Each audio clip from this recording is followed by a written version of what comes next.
Yeah, but also have me on the side. I've never used them, so I really don't know. So when I push share screen, I want to see the people on the side. How come I cannot see that on the side? Yeah, but also have me on the side. I've never used them, so I really don't know. So when I push share screen, I want to see the people on the side. How come I cannot see that on the side? Yeah, but also Okay, you're live on YouTube, Lily. That's what you're hearing. You are live on YouTube, and so what you want to do is just share the screen and don't worry about people being able to see you. They will be able to see you. Okay, but so I don't have to see other people there. Okay. No, you're not going to be able to see anyone else. Yeah, no Okay. one else is going to be visible except me. Oh, okay. Yeah. So here's my screen. All the people who are with us they can see us and they can submit questions and answers. They can raise their hands. There's a lot of different things that they can do, but once we start at 7 o'clock, which is 2 minutes, I'll explain how it's going to. And you will be the moderator to tell me the people's questions and give them. Yes. Okay. Yes. Okay. Yes. All right.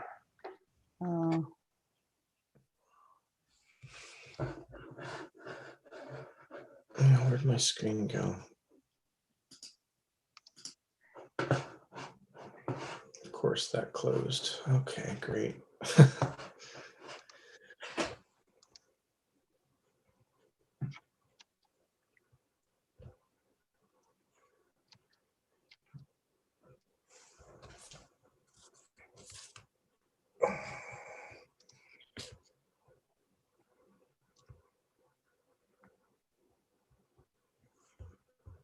There we go. All right. So do you have a sense of how to share your screen now, Lily? I kind of. I did this before. Yeah. All if I don't have to see you on the side, people on the side, I know how to go back to share the screen. I just push share the screen. Yeah. Okay. Well, we've got about 40 seconds until we start. So. Okay. Probably at the beginning, you're going to play the video anyway, right? I'm not going to play the video now. We're going to go. Yeah, people already see it probably. Yes. I'm just going to introduce you. Okay. And explain how it's all going to work, and then whoever's late is just going to miss that part. Are you recording it? It is being recorded, and it's 7 o'clock, so I'm going to start. Welcome everybody who's here to our symposium, which is Unlocking Propaganda with Lily Tang Williams. This is a Reopen New Hampshire / Rebuild New Hampshire event because we use both names now.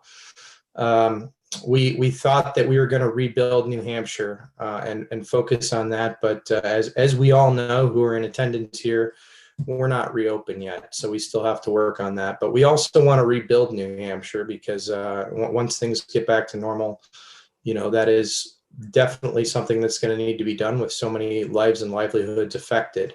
So it's definitely the focus of our organization. One of the things we've been dealing with in reopening New Hampshire has been that the media, in conjunction with the government, have used a lot of propaganda surrounding the COVID-19 virus and fear tactics to allow the governor to take on a lot of power that he ought not to have. And what we've been working on for the most part is trying to restore the legislative branch to its rightful role as the policy setters for the state of New Hampshire, which the reason that is because, we want the people to have, their elected representatives making the policies that govern their lives. That's where, you have the most control over your government, and government is force. It's like a fire, like George Washington said, where, if it's uncontrollable, it can cause a lot of destruction, but under control, it can provide warmth. So we need to bring a lot more controls into our government. And part of what we're doing tonight about is trying to understand how to deal with propaganda from the government and from the media so that we can start to reach people and change their minds about this pandemic, about the government, overreach in the executive branch, and how we could start to really bring New Hampshire back to the Republican form of government that it was meant to have. So Lily Tang Williams is going to speak tonight about her early life growing up in communist China, which taught her how to recognize and respond to the insidious propaganda machine built to prop up the power of the state and its media arm. There's certainly parallels to what's going on today in New Hampshire and the rest of the United States, and frankly, the rest of the world, relative to the COVID-19 fiasco and the red summer of chaos, as I like to call it, with Black Lives Matter rallies and, burning cities down and a lot of what happened there. What it's all been about really is fear and misinformation, which are used to build up centralized control in the government so that they can take more control over our lives, our businesses, and everything about our life. So how do we recognize propaganda and how do we handle it emotionally? How do we counter it? That's what tonight is about. So let me just tell you how it's going to work. We're going to have Lily go through a presentation that she's prepared. And then we're going to have, all of you ask your questions, and Lily's going to stick around for, until 9 o'clock if there's questions to support that. We'll end earlier than that if there's not enough questions to support that kind of time frame, but she's available to you till 9 o'clock tonight to really get to the bottom of this issue and try to figure out, what we're going to do about it. I'm here, as the chairman of Rebuild New Hampshire, Andrew Manus, in case anybody doesn't know me. I'm really here more of a moderator situation. If anyone has questions for me, that's great too. I see one question already that someone hasn't seen the video. The video is in the email that we sent out today, so you're absolutely certainly able to watch it afterwards if you haven't seen it yet. But we've got Lily live here in the digital flesh. So we want to take advantage of that and really hear from her. So with that said, I introduce to you Lily Tang Williams. Oh, thank you, Andrew. Can you hear me great? Yes. Okay, good. And I'm in Ware, New Hampshire. I'm kind of new here, moved here from Colorado 2019, November. So basically in a few months, just to say our beautiful state, live free or die in a lockdown. I never expected this would happen to my beloved country by being a former Chinese immigrant from communist China. If I knew the country would lock down, I probably would have done some things differently, but it's just so sad for me to see that. So next, I'm going to show you my PowerPoint, and I'm going to share my screen as a co-host. You probably already can see it. Start from beginning. So if you don't know, here's me. When I was 17, I basically went to college like this, look like this. But I use this image to show you how I walked to Statue of Liberty. Of course, I have to fly, not really walk. And here's my social media. So let's see. So our talk today is about China's propaganda machine. I'm the person who is credible, authentic to tell you that story because I was born and grew up in Sichuan, Chengdu, China. If you've never been to China before, I show you this map. Here's Chengdu, capital city of Sichuan province, pretty big province next to Tibet. So I'm from a province with lots of big tall mountains. And I'm from Chengdu, which is the valley. And so I was there, born into a working class family, illiterate, until I was 17, and to go to Shanghai to study law. So law school is like China's college. So you go there, study for 4 years, get your bachelor degree in law. And that's what I did. From 17 to 21, I took a long 3 days train ride to go study law. And when you look at this next map, then this is Chinese kind of like a human geography map. China, actually, most people look like me, talk like me, called Han Chinese, about 95%. Then you have about 40, 50 minority groups all over the China. The biggest concentration of Chinese minorities actually are in Southwest China, which is this region, and Tibet, which is very big. Then the famous Xinjiang Uyghurs, Muslim group, live here. And then you have Koreans here, Mongols in this autonomous region. And of course, little Taiwan right now, China insists it's part of China. We call that 23rd province of China is here. And then Hong Kong is somewhere tiny here, Hong Kong and Macau, now also under total China control. Very sadly to say it, because I lived in Hong Kong for 2 years. I love that place, probably the most free market in the world. And this is Han people, that's what I look like. So I speak Mandarin, eat the Chinese food, but all other places have, all the minorities in China have unique culture, language, customs. And of course, Tibet was liberated according to the history I learned in China in the 50s. And I was born in Chengdu. Here's my probably very few picture of me when I was a little girl with my little brother, about 17 months younger than me, my aunt. You know, my dad, working class, my mom never had probably more than one first grade education. To tell you how we lived, like how we propagandized our place. It's like community housing with 8 families share 1 bathroom, but then every day you have a big speaker come up, loudspeaker. So you will see later, even today they have that, and to tell you about the propaganda. And you live on government rationing coupons, how much you eat, and the school to go to where you live. We have very strict household registration system. Tell your family you are supposed to stay here, live here. You cannot just pack up to go somewhere else without permission. And when you have family, get married, you go to register. When your children are born as a household formation, you get that little booklet when your parents got married called a family formation, then you add each child. And when you go to school, here's my school picture, right? Then they give you each student a file and to track you basically from the day you were born until you die. This is a Chengdu downtown. Here's a mouse. Say the biggest propaganda you will see even in China, no matter where you go, the supreme leader of Mao, his statue is still everywhere. So this is when Mao died. So basically, I was during his Cultural Revolution from 2 years old until I was 12. I was 12.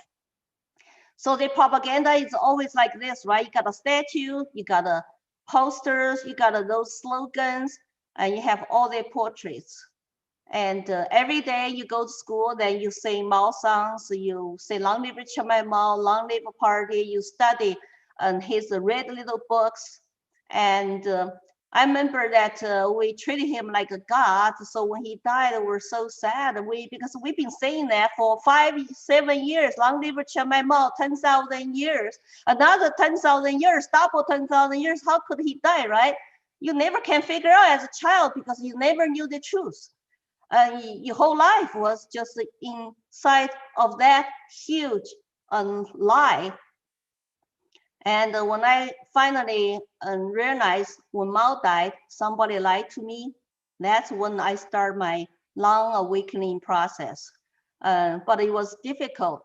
When you spend 5 years, 7 years in government schools to be brainwashed, some people never come out of it. I came out of it because I was able to think. I was very rebellious in college. I had, some of my relatives today, they still don't know what happened under Mao, how many people died. When you talk about 40 million people die of starvation, It was due to a bad weather, natural disasters for 3 years. So all the people die of starvation. They never knew Mao's central planning policies. Communism killed all those people and died from mass famine because he wanted to tell peasants how to grow food. Very sad. I cannot talk to my families today in China because they are still being brainwashed. They have never waking up. So this is a typical propaganda. When I growing up, you got a Chairman Mao like a god with sunshine, lights coming out of his face, and all the Chinese just thrilled, worship him like a supreme leader and God, hold his little red mouth books, and hold those flags, Communist Party flag and China flag, and you have those posters on the side to say, you know, this is basically Chinese Union for Workers, Peasants, People's Liberation Army, and the, you know, of course, woman and the man. And so, of course, I don't know if you're aware, our people are divided into 10 classes, 5 red and 5 black. So if I had the illiterate working parents and we were dirt poor, I was one of the red class and red child, so I can get to wear a red scarf.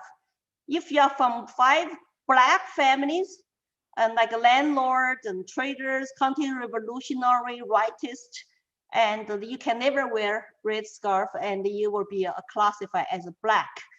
It is so sad to see. And of course, our kids in America, they don't know what happened to us during the Cultural Revolution.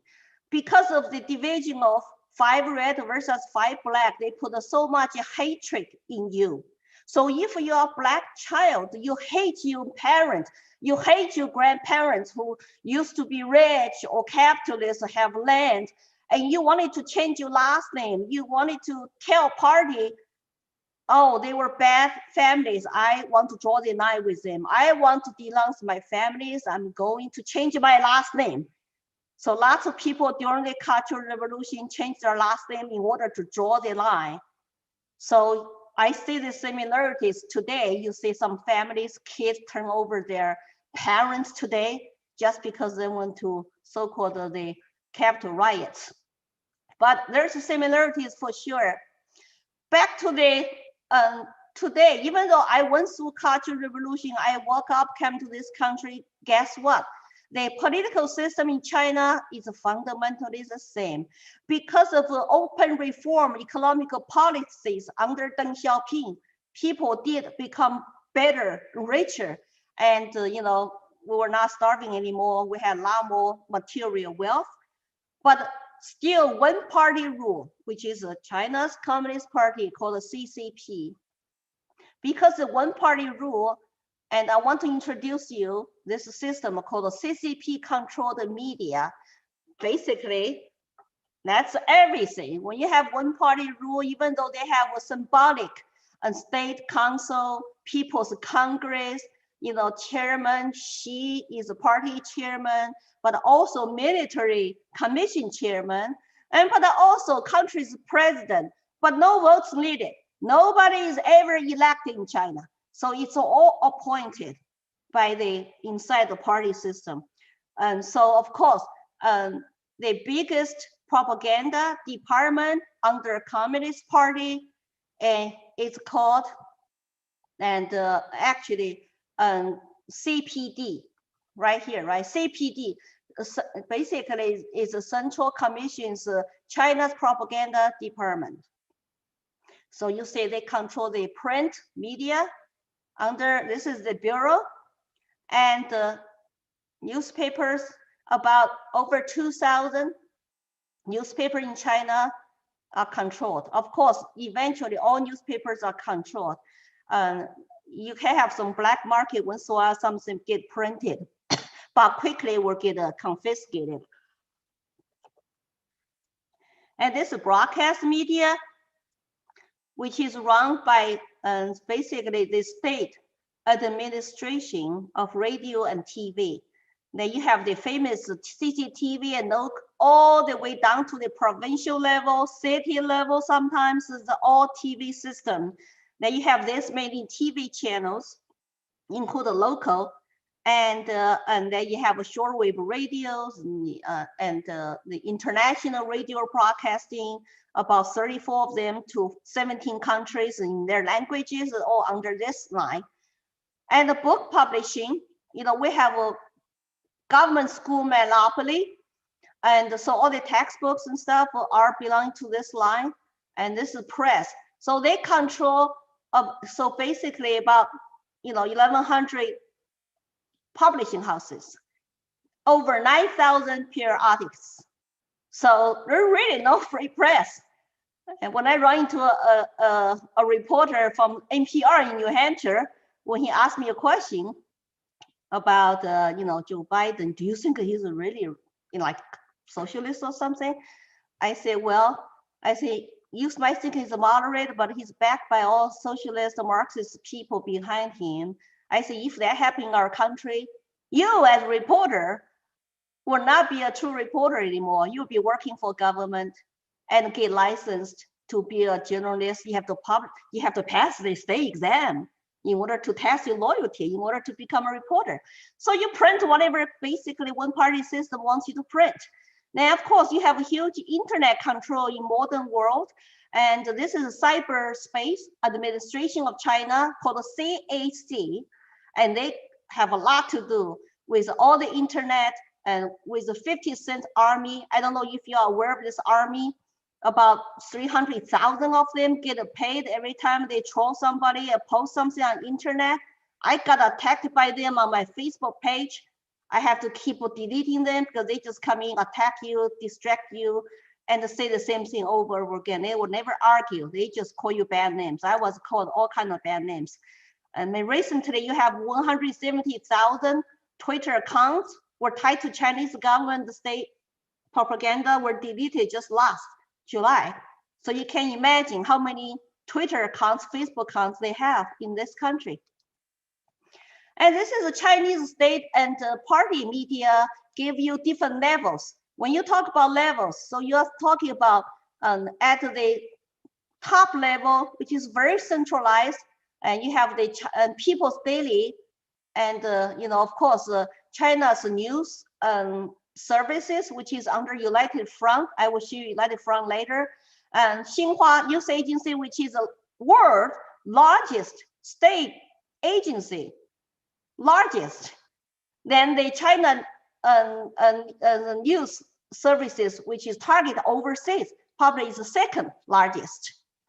And then you have different levels, vice ministry level, then under that's bureau and their divisions. So from central government to the provincial government, then to the local city government. Chinese city is it's a lot bigger than county, which is a little bit different from this country. And so you see all those famous names, right? People's Daily, Global Times, and so I want to get into this one, a darling of the overseas, lots of people. They call the United Front Work Department. That's the department of the CCP, but also it's a part of the People's Congress, because in order to look good, I mean, they did a separate different, section of government. So this basically to form a network, individuals, organizations who are not Communist Party to look good, to get the people form this coalition, but you have to be under leadership of the Chinese Communist Party. So this also serve as a cover for Ministry of National Security, like all the spies you see in this country, and espionage people inside our university laboratories. You don't know who is spy, who is not, because they're undercovers, right? There's United Front. No, they're part of United Front. So there are covers for those organizations. And so out of this called the United Front, which is UFWD, has total 13 subdivisions with 40,000 staff. It controls so-called, Chinese Political Consultation Conference, which is a group of people from, 8 other legal parties. There are 8 minority parties inside the mainland China, legally permitted by the leadership of CCP. And if you dare to start a party, but not approved, not legal, you'll go straight to jail. So this is that part of a political consultation conference called. And FIC, which is a very big organization called all possible chamber of commerce, called the Federation of Industry and Commerce. Then all these civil institutions like NGOs and minority regions and overseas offices, used to include Hong Kong, Macau, Taiwan, and other countries. So this all under the United Front. If you Google United Front, you will see lots of information. And this budget, just for this United Front, it was 2.6 billion. And then after they absorbed the second largest like a media agency called the China News Services in 2018, and that agency by itself is another 6.6 billion. So you add the two together, it's like a $10 billion budget just for the propaganda and for 2 of them. And this I would say United Front later partnered with Cyberspace Administration of China to particularly targeted to influence social media. They will work with very identified high-profile social media influence, offer them money to hire them. You never know who they're working for. They hired people all over the world. So you have to be aware when they say something positive for China, you gotta probably follow the money. So for United Front history, you can say those 4 so-called leaders, right? And Marx, Mao, and this is actually Sun Yat-sen, the founder of Republic of China, which is supposed to be who they look up to in Taiwan today, and it's still called the Republic of Taiwan, right? He founded that Republic of China, and he died earlier years and took over by Kuomintang leader Chiang Kai-shek. So Chiang Kai-shek is Nationalist Party, and Mao is Communist Party. They formed the United Front in order to combine some like warlords inside of China. That is the first United Front. As a second United Front during that period to fight Japanese, to drive out Japanese. And actually, if you look at the history, and Nationalist Party, which had their army do the most of fighting, where communists under Mao is take time to group. But they never tell us that. When we grew up, we saw the Kuomintang Nationalist Party were so bad, and communists were Mao's army were doing all the fight. His Red Army had to go long march to go fight in the north. So later, of course, United Front again was used by Mao to drive out Nationalist Party to Taiwan in 1946. So now that the United Front becomes kind of like today's United Front origin.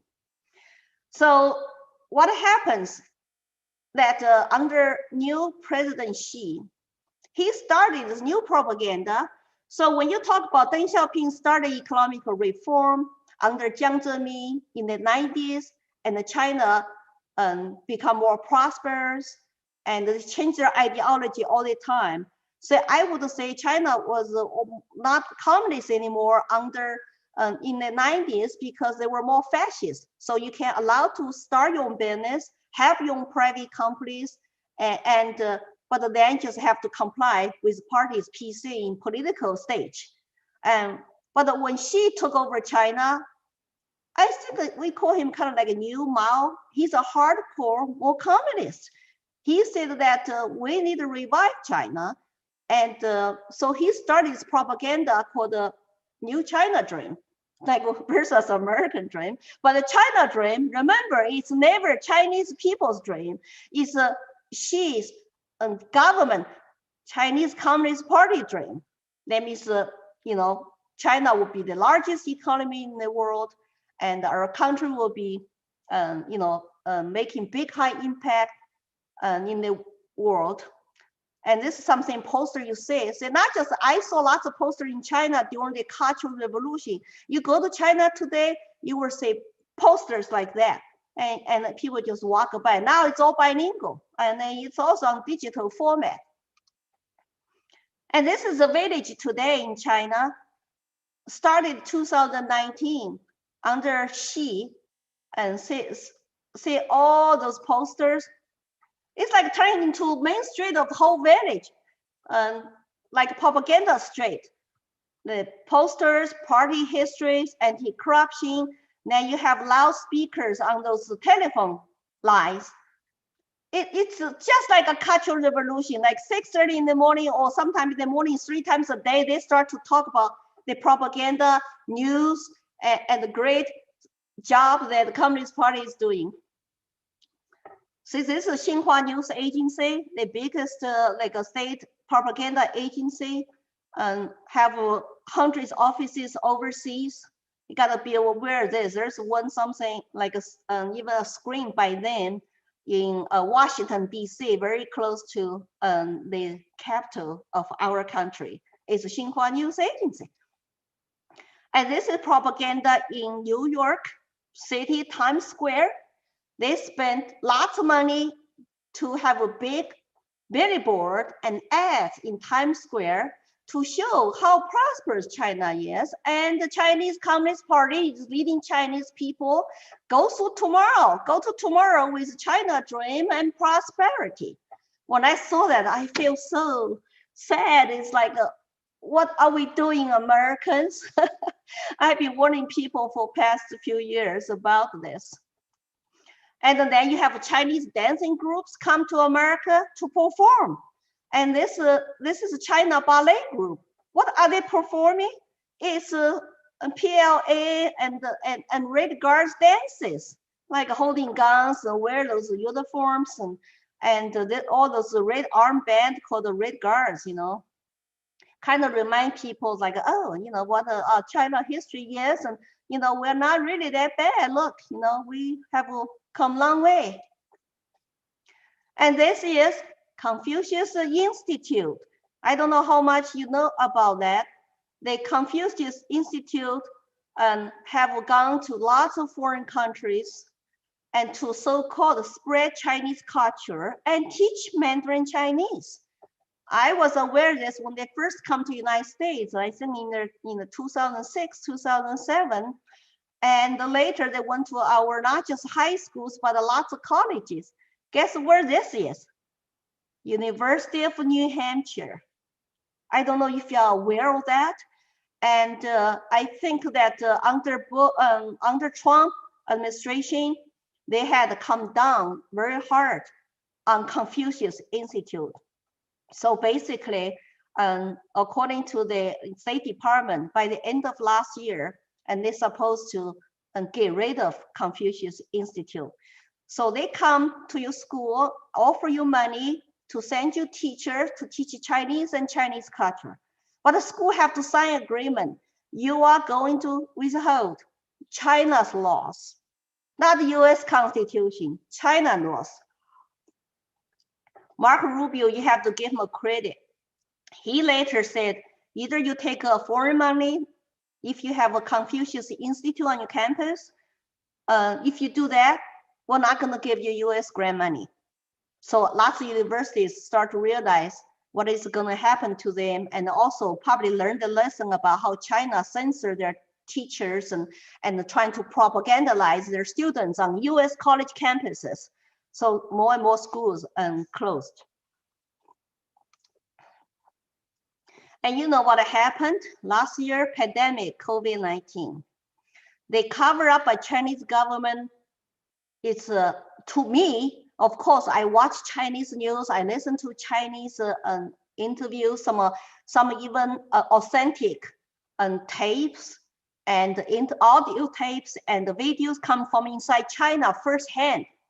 So I know they have been covering up the COVID, but the Americans media, I don't know, they bought into that. when I turn on ABC, I found out their mouthpieces, their rhetorics are close to, what China's CCTV, which is Central Television, is saying. So basically, at the beginning, they say it was a fresh market, meat market, then later that we might be from a laboratory, and then later they blame U.S. soldiers to go to China last, October the prior year to spread the virus. They blame all kinds of countries, all kinds of people, and but they never come out clean until recently to allow WHO, the World Health Organization, to go to have a visit. They always denied U.S. experts to go there, but open to the WHO. But of course, WHO was bribed by Chinese government, and that WHO leader was a communist Marxist style, and he lied. He joined the cover up, and then Chinese were very happy actually in this country when we defunded the World Health Organizations. But of course, Biden's, I think his executive order already got rid of that. So now WHO has U.S. funding. But see, this is when Chinese take pictures, number one propaganda Chinese rule from the top is always make China look good. Number one rule, the party is always right. And you got to follow party's guidelines. Just like 1984, the party is always right.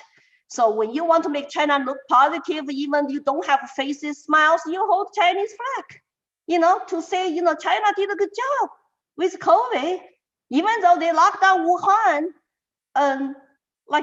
January 23rd before Chinese New Year, but they let millions of people left Wuhan to travel all over China and abroad. How did that help other countries' people? Then once the pandemic started, they had a campaign in January to ask foreign Chinese all buy up all the foreign supplies of N95 masks to ship to China. And so they bought billions of dollars worth of masks.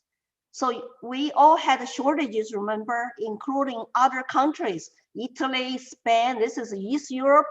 But then later when China export them back to your country, it's called a mask diplomacy. And here's a huge poster in Eastern Europe.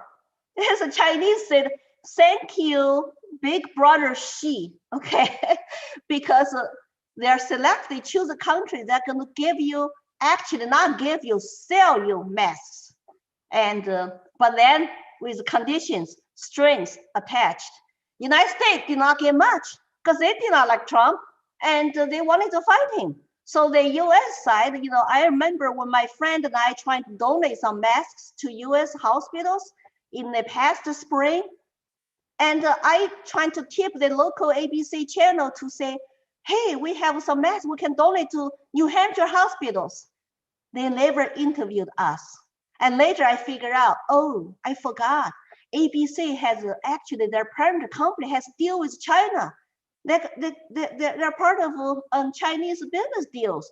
They don't want to say anything, make China to look bad, because my partner say the one thing they don't like when I introduce him in an email to say, I'm sorry that this happened to the United States. The evils of CCP does not represent good heartedness of Chinese people. That means I'm willing to help donate the masks because I love America. And I'm not letting the party representing me, even though he's still Chinese citizen. And we never got an interview because that's the message they don't like to hear. And when I talk about united front, so you have all the front organizations deeply infiltrated into the world. And this is one example of it. Former executive officer of Hong Kong, Tong Chi-hua, Mr. Tong Chi-hua, started Hong Kong Foundation and People's Exchange Foundation, organized people go to China. Remember, he's a part of that political consultation conference. It's all pro-China individuals, organizations, parties gather to do a show to make China Communist Party look good. So he will organize business people, intellectuals, professors, and politicians go to visit China. And he's a part of United Front. And the people were buying to that. And he's in his 80s now. And look at what happened to Hong Kong. Where is he when Hong Kong people took the street to say we want human rights and democracy? He was not near to be found. He was probably busy making money. And remember, I told you United Front is actually covered for national security, over 30,000 spies in the United States. Remember Fang Fang in news every day not long ago, a spy who went back to China after she already compromised our California congressman who is still serving the House of Representatives today on Intelligence Committee. And they will just put it down. Oh, I did not know.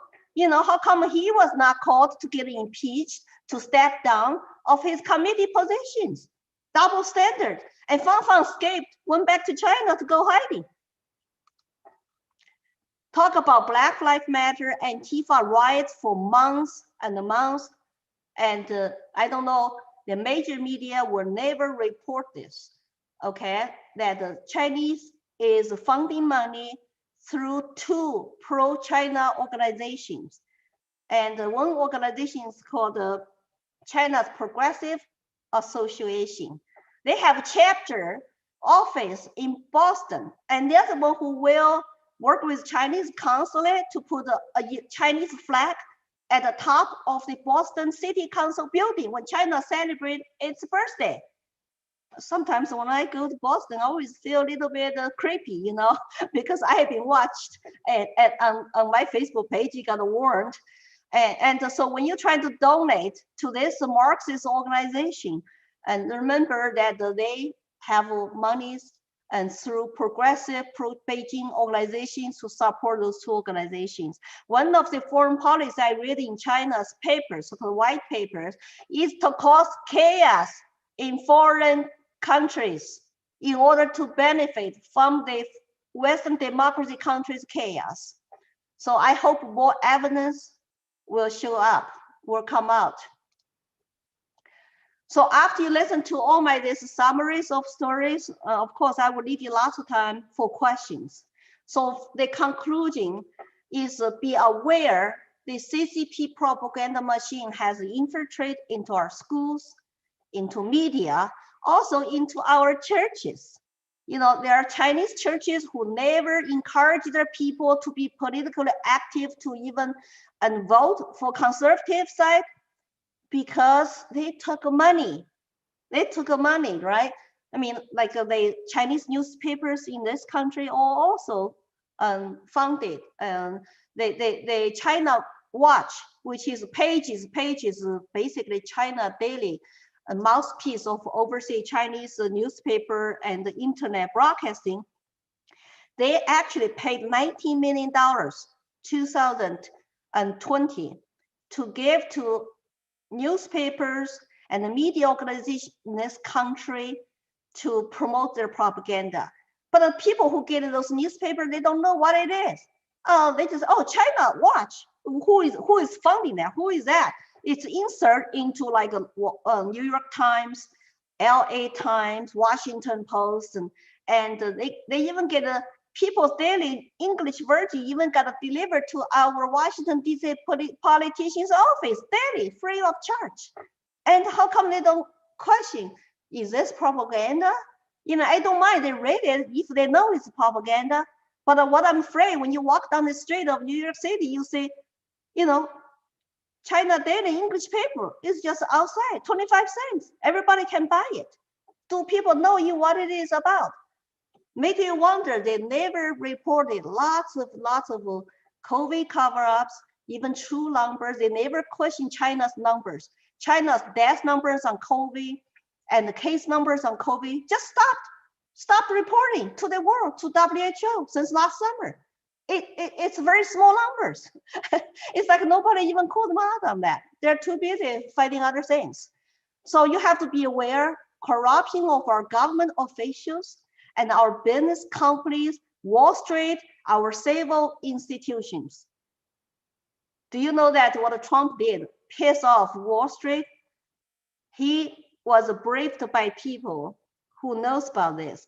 Chinese companies, even some tied to Chinese party and the military, were swept under the rug to show up in Wall Street as a part of, index fund. 500, SP 500 index fund. No venting needed. You would not know you're buying that at all. So lots of pension funds, lots of people buy investment. They don't know, oh my God, I'm buying lots of stocks from those Chinese government companies and the military who are using to have human rights abuses or who are actually against Hong Kong protesters. So be very aware of that. Of course, they will never report 10% for big guy. That when Hunter Biden corruption with China, $30 million to sell access, and the 10% for big guy was never reported by our main media. It was supposed called, I guess they call us fake news. And then you have lots of acquisition deals by Chinese state enterprises in this country. And the one guy who used to work for China's, military, owns Huawei. So be aware of that. Of course, I'm glad they're resisting Huawei right now, but there are also former Chinese military company just bought lots of land near Texas, our military base. Hey, nothing, middle of nowhere is nothing to see, except we have our military base there. It's like, how did they even get this deal go through without due diligence? Make you wonder how much truth our elected political representatives, officials know, or how many of them just have a special interest in the deals. So Chinese money and influence of elites. Do you know that one Harvard University professor actually was taking money from Chinese government to still enable Chinese scholars and researchers to steal our lab secrets? And he was a part of recruit the top talent program project by Chinese government. So they will identify all the key individuals, institutions. They want to get information. They want to steal the secrets, especially research lab, the secrets. It's like, how come those people's cases never come to the mainstream media? Are they selling our countries out? You cannot say, oh, people look like me, a Chinese might be Chinese spy. No, they're everywhere, and especially the local elites who will be corrupted by money, by power, by election campaign contributions. And the thing is, though, because those medias and all are infiltrated by the Chinese propaganda, Chinese people, I will not say people, but the government, the potential, spies, they do not call out human rights abuses in China. How many media do you hear to call out Uyghurs abuses and Falun Gong? That's like a crime against humanity. Falun Gong was banned in the 90s by Jiang Zemin because they're like Buddhist meditation groups. They have more members than Communist Party in China, but they were banned because they see them as a threat. They were most peaceful, healthy groups, but they were banned, and people would not give up because they have a face.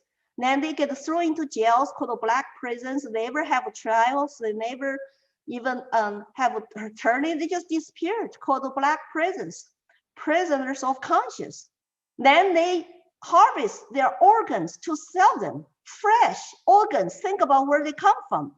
And nobody is talking about that much in this country. Lots of people don't know. It's just big as the crime against humanity. But they do have lots of people in this country who are exposed that. The Epoch Times, which is Falun Gong started the media group. They actually have expanded from Chinese newspaper to English newspaper and to all the other like NTD, which is Tang Dynasty, TV in both languages. So those are the ones that still keep telling the truth. So this is basically my conclusion, and here's my contact information. I welcome you to give me questions, and I can answer you if you contact me, if you don't have time to ask here. And I am going to YouTube now, even have a Chinese. This is my English channel where you can watch and understand. But I just launched my Chinese language YouTube channel called The Voice of Chinese Americans. I'm hoping that by getting Chinese activated, Chinese Americans in this country active locally, we will form a very powerful force. And because there's such a lost right now, and people are so upset and depressed to say, what a country we choose to come and become so far like China. People are very, very sad. So this is my presentation. I hope that you can ask me any questions. And thank you for your time. And thank you, Andrew, for inviting me. And thank you for your organization, what you're doing in New Hampshire. I really appreciate that. You give me hope and you give me encouragement, because without the liberty lovers to take actions, if this country become like China, it will be absolutely nightmare. What happened to me will happen to you children, and will happen to you. So thank you very much. I really appreciate it, Lily. That was a great presentation. I think everybody's applauding. And it's hard to give a presentation to 100 people when, you know, you can only see, you know, me. But well, someday we'll do in person. In person is a lot more effective. I like in person, you know. There are a number of people on YouTube, and there are a bunch of people here, and there's a whole bunch of questions. So I want to get to the questions now. Sure. I'll try to go in order that they were asked, and I'm getting them from 3 different locations. So you'll have to bear with me as I try to parse through that, and I'll try to be fair and do the order that they were received in as well. Right. I know Sandy Geisler has had her hand up from the beginning. I'm going to allow her to talk because that's the way that goes, but I'll ask Sandy to try to keep it to a minute at the most. Okay. Just so we can move on to other questions. You there, Sandy? I am here, but I didn't have a question. I accidentally hit that button originally. I do apologize, but thank you, Lily, for everything you're doing and speaking about. Oh, well, my pleasure. Thank you, Sandy. All right, so moving on to the next question, I have, do you see any CCP propaganda techniques being used in the American media? And if so, what are some examples? Very similar. The number one strategy in China by my friend who worked for the basically Xinhua News Agency for 8 years. She did like a China Radio International in Arabian language. So she said the number one strategy is come up with consistent top-bottom rhetorics and even a particular words and the sentences, and just keep saying that every day. It doesn't matter if it's true or not. You say it like it is truth. So people after a while, they just don't challenge anymore. They just agree to it. They don't even think about it. I say that because I consistently say the same words used by our main media, left media, every day. Every day, I have to hold my nose to watch them, MSNBC and the CNN, and sometimes I have to scream. It's like, God, I cannot take it anymore. But in order to know what my opponent is saying, what another side is saying, I have to watch them. But they really make me sometimes to jump off my sofa. Very similar, very familiar, okay? So, and of course, the censorship, it's just self-censorship. And it's like, where are the journalists who really care about the truth, who report the news instead of all those opinion pieces? They, oh God, it's like especially last year, election year, COVID, and now after January 6th, is just awful. That's why I feel like I have to jump into this now, because I feel like my country is in crisis, my state even. So I mean, I'm glad I'm here, have you guys, but when I was in China, I feel like I was so alone. I could not tell anybody the truth, how I really feel. Oh, I was planning to leave for America. Oh, hell no, don't tell anybody. At least I'm not alone here now. And I have lots of immigrant friends tell me we are terrified really about what's going on. And the left media is all liars. It's all left propaganda. They recognize them. They're just like the Soviet Union, like former East Europe. So we have to be aware. You say left-wing media. I mean, can we be so bold as to say that there's a political party in the United States that resembles the Communist Party in China, or are we in the early stages of a process to have a cultural revolution here in the United States like happened in China? Is there any parallel here that you're seeing? Well, I have lots of Democrat friends. They are moderate Democrat. They call themselves liberals, but they are really moderate Democrat. They're not radical left. I think the radical left has infiltrated into Democrats Party. They are Marxist, communist, but they infiltrated about 8%, maybe 6% of them, but they are loudest and they're woke class. They brainwash our youth and they control the dialogues and media messages. And basically they bully everybody, just like a cultural revolution. When you get bullied, when you publicly denounce people, publicly shame them, it's just other people are silenced, they're afraid to speak up. You're worried about losing your job now. You worry about, like your family member, what they're gonna say if you tell them everything. Like you see families got breaking up by this political division. It's very scary to me. So Democrats Party leadership right now, I think they know what's going on, and they are using their moderate Democrats, liberal base to achieve the agenda. That's why I never want to demonize Democrats, because lots of Democrats are good people, but they truly don't understand the truth. They don't know. They bought into the media and the propaganda every day. That's why they also live in fear every day. It means like no schools, no jobs, no restaurant, no fun, no life. What is the point of life if you cannot even live it? They don't understand. All the business got shut down, have to live on government welfare checks. Those people don't have dignity. They have depression because they want to work. They are getting satisfaction from their work. So that's typical divide and conquer. It's typical Communist Party tactics. Remember 10 classes? So they divide you according to tribalistic, identity politics. Then they will come after you all. That's what the Democrats don't understand. They will come after you. Well, that's scary. In terms of them coming after us, is there anything that we can do to prevent that from happening, or to take action to stop this train from coming towards us full speed?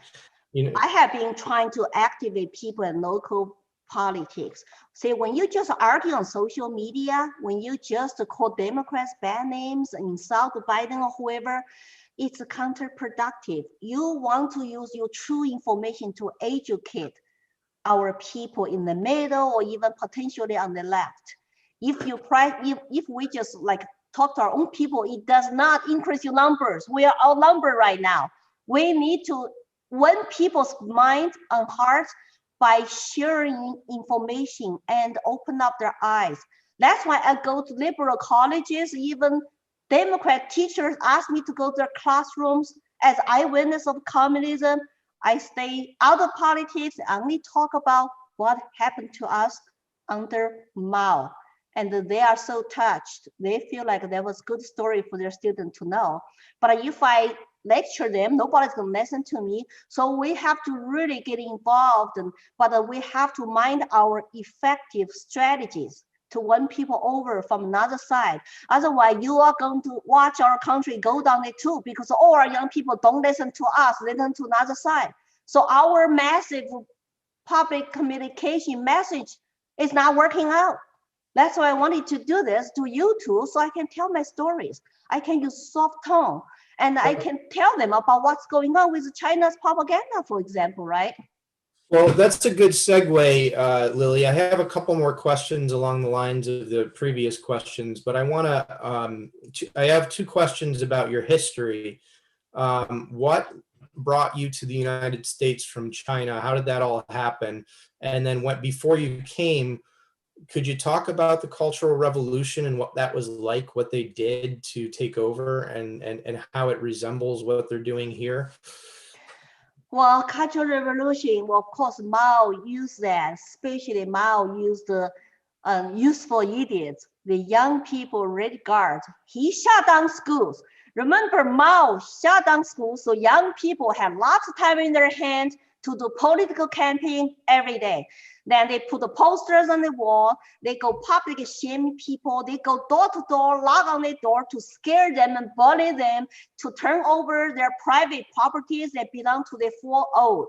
Four old means old idea, old custom, old books, and old ideas. So if you have anything related to four old, including beautiful Chinese dress, you need to turn over.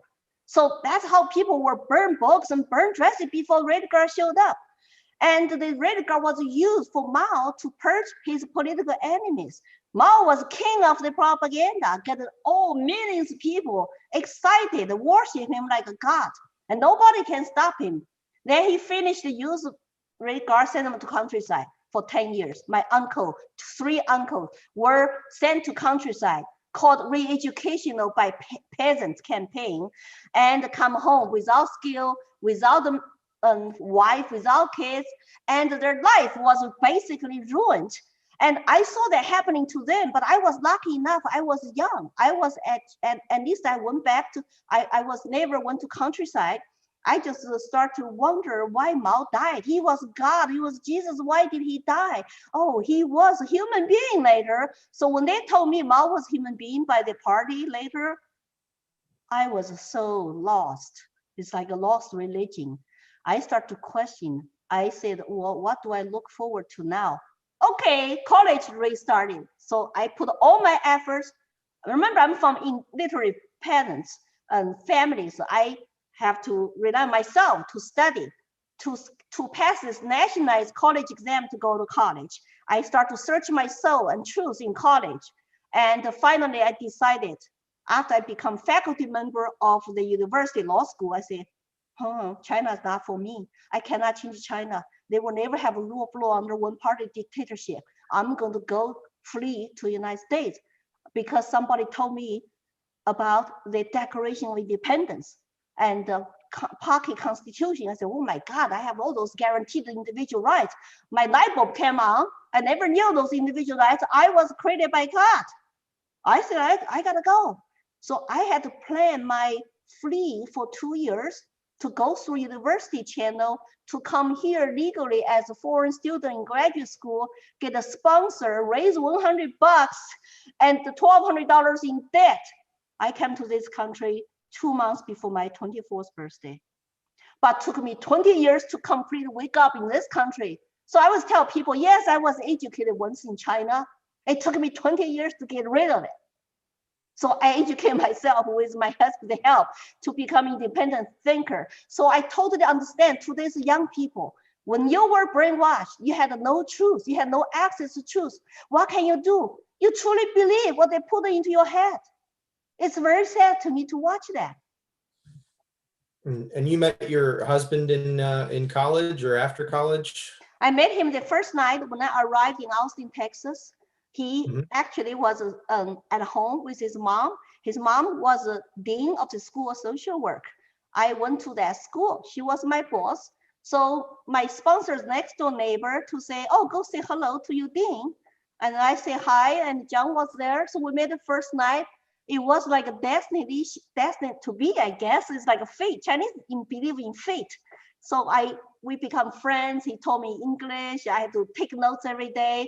I taught him how to use chopsticks and explained to him and about China. He explained to me about how American works and stuff like that.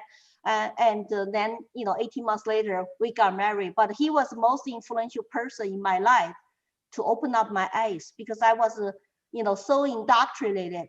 He told me to read Free to Choose by Milton Friedman. And I think my light bulb just came even brighter. It's like, oh, choice means freedom. Because I went through that. I did not have ideology. I was fighting against my government, my Communist Party committee, but I did not have ideology. What freedom truly means. So I become exposed to that individual rights and freedom and the free market. So you mentioned useful idiots in China. Those are, as I understand it, they're people who really just don't have any critical thinking skills, and they believe all of the lies that their teachers tell them, so to speak. You also said it took you 20 years to fully deprogram from what you had learned in China. So how do you encourage people like us, the people who are in this this conference still? We want to change this, we want to turn this around and stop this from happening in the United States. So how do you deprogram people? How do you encourage them to think critically? How do you do that? Well, we got to focus on school choice. I hate to tell you, monopoly of our government schools, I don't even call public anymore, because when my kids went to public school as public, I couldn't give input. I could not give much input. It's a government centralized top-down and government schools. I was fighting against Common Core for years since like 2014, and it still exists. So the only way we can do it, it's local. That's why you need to get involved with the local election, school board, to find out what your school is teaching, what the curriculum. You know that Hollis just had a meeting with the superintendent. The conservative were telling me they are pushing to teach in their schools critical race theory, which is pushed by New York Times or 1619 Project, by Black Lives Matter. They train our kids as young as third grade to be social justice warriors and hate America. It's a racist country. There's a systemic racism. It's like, if we even don't know what our kids are learning, like parents never show up, there's like one conservative against a whole bunch of other special interests. It's like, this is New Hampshire. How come our people don't show up and don't get involved? It's so important. Our children is country's tomorrow. So I think we have to counter-strike. It's cultural revolution in this country already. We need to have our own culture. How do you control your own culture when you don't have messages, when you don't have people get involved, and you have a special interest constantly show up every time at the meetings to pinch, to overwhelming another side? People have to vote for them. I just went to that the freedom account, educational account meeting. It was like 3,000 voted to oppose our educational freedom account. Where are the parents? If something is not working, I don't know what it is. I'm trying my best to go everywhere, to give talks, to get my message out through YouTube and Facebook and all that. I wish I could go national TV one day, just yell, scream at Americans, you don't want this to happen to our country. But I don't have access. So I don't know. I said, except that we have to just get involved locally. Well, just a little bit about my own story for, people who don't know. I'm in financial services now. I do planning for people, but what I did before that was I was a journalist. I have a master's degree in journalism, and I went into journalism specifically to try to counter the propaganda. And I could tell you, as a reporter, I had articles of mine that I wrote, very balanced articles, political articles, left side, right side. I had all the facts in there. The editors took out the conservative points of view, just ripped them out of the story completely, just put the Democratic ones in. This is, as whoever knows me knows that I'm a pretty conservative guy. But as a reporter, I tried to tell the truth. I tried to tell both sides of the story. And the editors would rip out the conservative viewpoints completely, just not even represent them. And so I thought at that point, well, I've got to become an editor. So I did become an editor, and lo and behold, I found out that, well, the publisher is the one who decides what you can put in the paper and what you can't. So, that route was finished, and that's why I went into politics personally. And then, eventually I had to go and start a career, but because politics doesn't pay that well in New Hampshire. But I really applaud you for being involved. And I would tell everybody here on the call that it's essential any one of you can do what I've done, what Lily is doing. Any one of you can talk to your friends and tell them the truth. We have to, kind of like a drumbeat, which is what they're doing to us. We have to hit a drumbeat of the truth just constantly, over and over and over again. Just keep repeating it over and over and over again, because Right. they're doing that to us. They're repeating their lies over and over and over again. So, and from my perspective, one of the ways that you counter that is you become the drumbeat and to oppose it. And sure, our voices are being limited. We're being shut out of Facebook and shut out of Google and all that. There are other ways to reach people. We're creative human beings. We're free, and we have the ability to go out there and figure out how to do this together. And as long as we can communicate like this, we're going to try to put our heads together and figure this out. Lily, what do you have to say about any of that? Well, that I think build personal community relationships is very important. Remember, New Hampshire has about 35% people are not affiliated. It's people in the middle who are busy working, raise their families, working hard, paying taxes. They don't understand what's going on, or they'll be silenced, and they don't understand politics. There are lots of Democrat friends I have. They all see the problems, but they have wrong solutions. Solution is always a bigger government. Government should do that, should do this. That's why they voted for Democrats, but they don't understand that Democrats' policies are totally counterproductive. It's like, it's not good for you. Why are you voting for them? You're voting against your self-interest. You are small business, you are minority, you work hard and you raise a family. Guess what? Your taxes is going up. Your kids don't belong to you, and they shut you down whenever they see fit. They put you on the government dole, but the dole is not much because socialism means everybody is equally poor. They send lots of money to overseas and give their cronies. We have to educate our labor. Start with our neighbors, your co-workers, or whoever you work with every day, and just have a personal engagement. And if people are afraid of the in-person now, you can do on Zoom, give a call or whatever. And I think social media sometimes getting into nasty argument is not effective. You can share information, but argue or very harshly and calling bad names is just not helping our cause.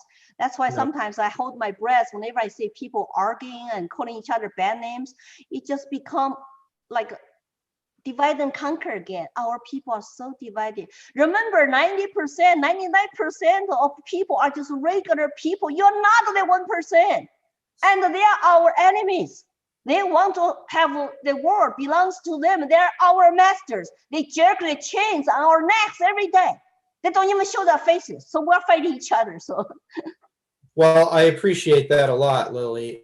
We had you mentioned earlier the Epoch Times. I understood it as if the Epoch Times is one of the good guys trying to tell the truth, but one of our watchers here didn't hear it that way. So I just wanted you to clarify. First of all, is the Epoch Times a good source of information? And secondly, what other good sources of information are there out there from your perspective? I actually, after I went through Mao, I have to wake up. I don't tend to only read or watch one source of information. I would go left, right. Epoch Times, when it comes to Chinese reporting, China news. And of course, they're very conservative. They are very anti-communist because, and they're the one who suffered great deal, lost lots of people, lots of lives due to that regime. They come here, start over basically in this country, and they're conservative and anti-communism. But I also read other sources, LA Times, New York Times, and I watch different news, and I do podcasts, I listen to other alternative media. I want access to all different side information in order to make up my own mind.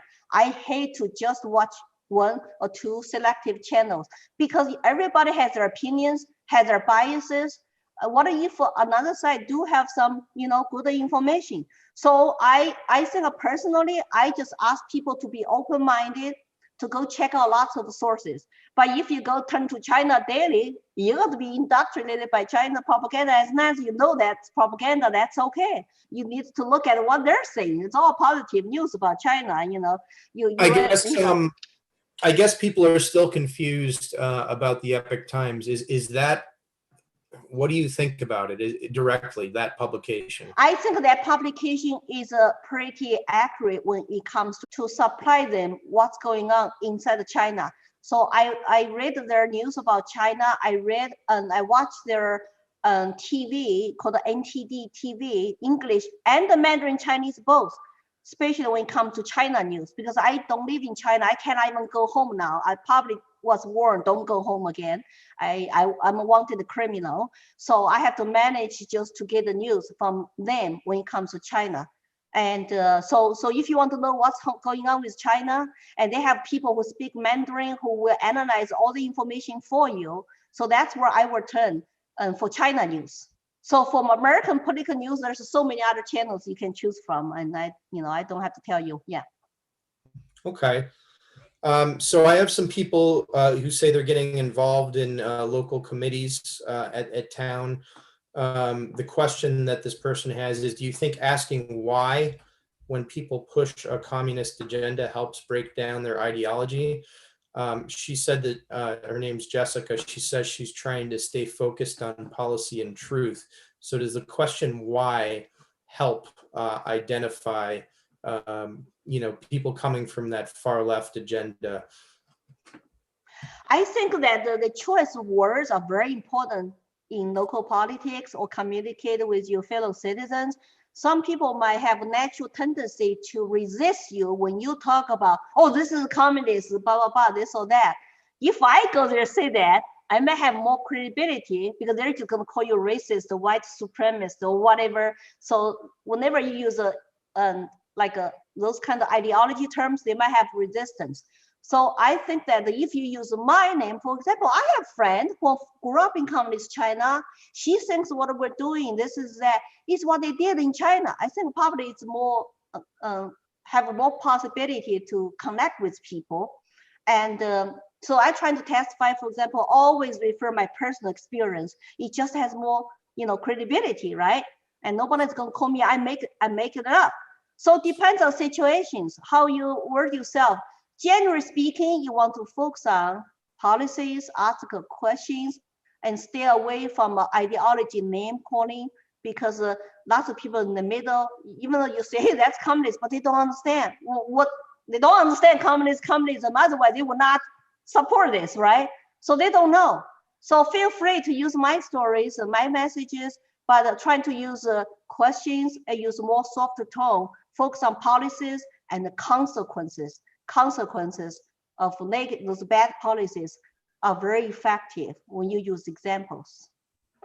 Okay, I've got a question from Kathy here, actually a bunch of questions. I'll put them all together, and if there's any of these that, jump out at you, just talk on that one. Is there any other country tied politically to China, UN favorable to China? Are they buying Western ranches in the United States?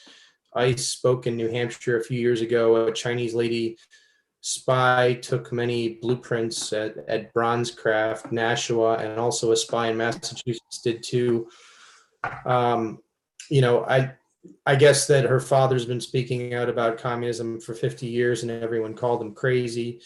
I would assume that, going back to the McCarthyism era in the United States, if you're familiar with that era, Lily. Right. But I guess the core questions here are, are some of these stories that we're hearing about, the Chinese buying out our land in the United States, other countries being tied politically to China, and is the UN favorable to them or any other global organization? Do you have any insight into those questions? China is one of the 5 members of the UN Security Council, also a member of Human Rights Councils. Like, are you kidding me? China is going to decide. For example, when we're trying to sign a petition for UN to investigate China's Falun Gong organ harvesting, they were not taken, they were not investigated because, China has got one of the 5 votes, and China is a member of the Human Rights Council. So they will target us when we have something going on, like, oh, call us a racist country, this or that, but themselves, they don't want you to call them out. UN is friendly toward China. because the UN, when you look at the UN, there are lots of countries are leaning socialist countries, especially small countries will need China to back them up with money. Have you heard about China's One Belt and Road Initiative? It's Chinese billions of dollars loans to those smaller countries who need money to build infrastructure with very, very little interest. But as soon as you cannot pay that loan back, they're gonna take over your infrastructure. And Djibouti, Africa, they took that as a military base. And that scares some country now. They're worried about, oh, we don't want to take that devil's money because then we have strings attached. And you know why Spain, Italy got hit so bad by COVID? Because they took Chinese money. They are the Belt Road Initiative partners. And once they lost all the business, companies go bankrupt. Guess what? Chinese people, company come in. They bought lots of Italian, Spanish companies. I actually, feel sorry for some of those people. They're the one who make you to get creamed and shut down economy. Here's another question to think about. If China knows now, whenever there is a virus, we're gonna have world shutdown, and they're gonna come in, buy up your companies and your land, your business. Guess what? Maybe this is not first time you're gonna have COVID. There's 2 years later, there's something else. Is that scary? If we don't get our act together in this country at the local level, we need to have a state, have the guts stand up now against our federal government to say, you know what, against the UN even, we're not gonna follow you, we're gonna follow our constitution instead. I really like that idea and comment a lot, Lily. Particularly with the One Road, program of China, which I have heard about. They literally want to take over the world. So it is certainly happening to some degree. Does COVID-19 have anything to do with that effort, or is that a conspiracy Well, theory? when I was in February last year in California having a political meeting called China Democracy Conference, I had my Chinese friends already told me there's lots of conspiracy theories about this COVID thing. And then one of the reasons for COVID is to shut down Hong Kong. They did take over Hong Kong, and now they are threatening Taiwan. So, it's no longer from the fresh seafood market, and it's lab created, and they shut down the doctors. Say, look, that's how bad our media is infiltrated by pro-China people. They will not allow Chinese doctor, a whistleblower, to talk about her experience inside the Chinese labs. And they were also not they will not pressure China. What are your true numbers? China numbers a lot greater than what they tell the world. But no pressure, they're just constantly fighting another side and gain their power in this country or Russia, collusion. But how about China? So I think that to me, it's a very scary. China has a dream. That's the Chinese Communist Party's dream. The dream is to be the #1 in the world. They already threatened the United States during the last year to say, if you constantly investigate COVID, you fight us, we're not going to send you antibiotics, materials for you. Remember, lots of supply chain jobs, PPEs were in China. How did we let that happen? Is that a national security issue? I'm all for free trade if it's truly free trade, but the trade with a government, a party who is never elected, who abuse their people, they don't care crap about the human life. They treat their people millions, like animals. So I think we need to wake up as American citizens. What kind of country we want? What kind of world we want? And we need to form an alliance with other countries who support our principles and support our values and to counter strike. So we've heard a lot about frankly, we've heard propaganda about the 5G networks being brought into the United States. And now the Biden administration has basically allowed China to take over that project of outfitting the United States with 5G networks. Is there anything to be concerned about there? I thought, did he just change policy from Trump to let Huawei to come in now to build a 5G network? I have not heard that. Yeah, no, Biden has allowed China to come in to help build those 5G networks. You cannot do that. Chinese Huawei 5G network are backed, all supported by Chinese government. It's compromised to our data, our privacy, our national security. If Biden is doing that, that truly show you which side he's on. It's a compromise. I forgot to tell you this Chinese professor in January, his video come out or December to say, you know why we cannot do anything in the United States in the past? Because we cannot fix Trump. But now Biden wins. We have friends on the top. That's a Chinese professor. When he talked like that, translate to English, immediately China took his video down. They show their colors so clearly. We can fix Biden, but we cannot fix Trump. We can fix Biden because we have close connections, friends on the top who can be basically working with us. That's, if Biden is going to do that, I don't know what to say. It's like, I don't know how I can make people to hear my voices. It is a huge threat, not just to our national security. Let the Chinese build 5G. Some of them are totally backed by Chinese party and the Chinese military. They give data to the Chinese military. They might even, who knows what spy activity they will do through that. It's the biggest mistake. I saw the Europe even say we're not going to use the Huawei. So I don't know. I think people should really write. See, here's where citizen activism can help. Write to your congressman, write to the, I don't think a right to White House will help, but your own congressman, U.S. senator say, you oppose this. And send them, say this is a compromise. He's a compromise. He cannot support this. I wish they'd listen. I mean, electing the right senators and congressmen is part of it. And maybe it's that the House, the New Hampshire House and the New Hampshire legislature need to pass some kind of resolution. Refuse. That means we're not going to allow them to come here to build that 5G network in our state. You're already working on one in the Seacoast area, from what I understand. But I mean that we talked about Biden being, basically a puppet of China, is what I interpreted your comments to be. What did they put him in office? Did they influence the election in any way? I don't have evidence, but I know that they wanted to chaos and they caused COVID. And remember, all of a sudden, COVID is like a political virus, right? Look at what happened last year. And now they're all talking about open schools, open indoor dining, even in California, not discuss that. It's like all of a sudden, January actually was the worst death month. How come all of a sudden everything is not so sincere anymore? And it's no longer presidential election year.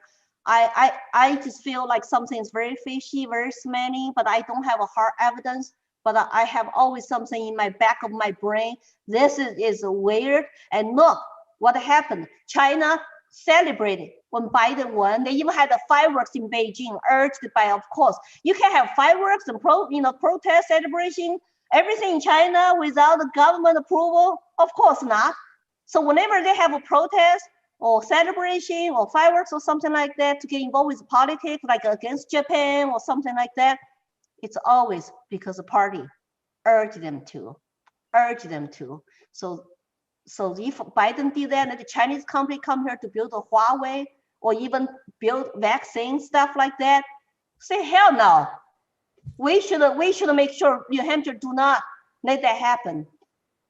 I have a couple questions from Beth here.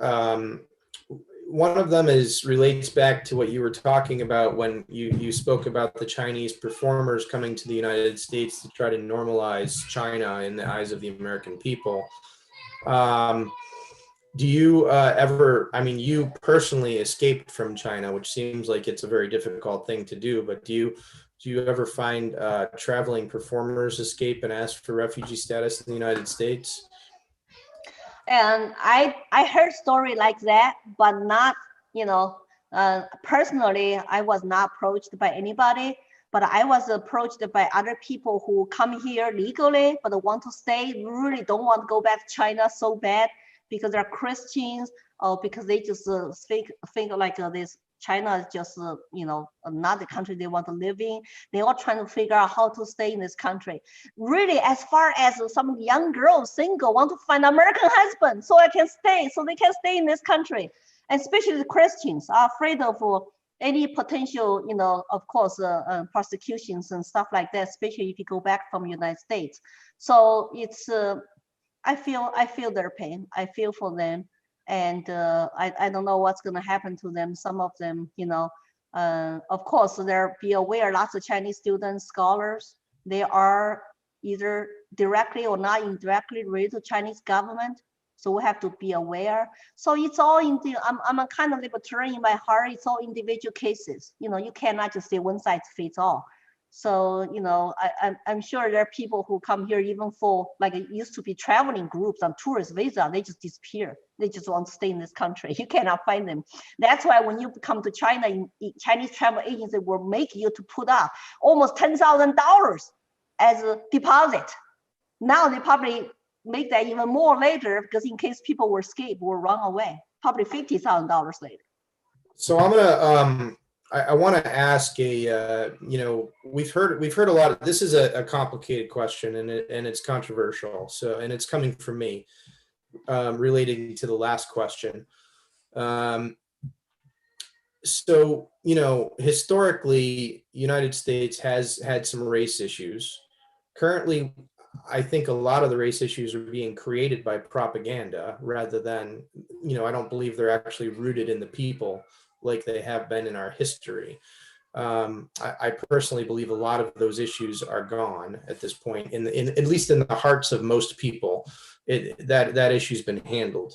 That's my personal belief. I could be wrong, but I certainly know how I feel about it personally. But in our history, we've had some pretty serious issues, not the least of which was the Japanese internment camps during World War II, where anyone who was Japanese went into one of these camps.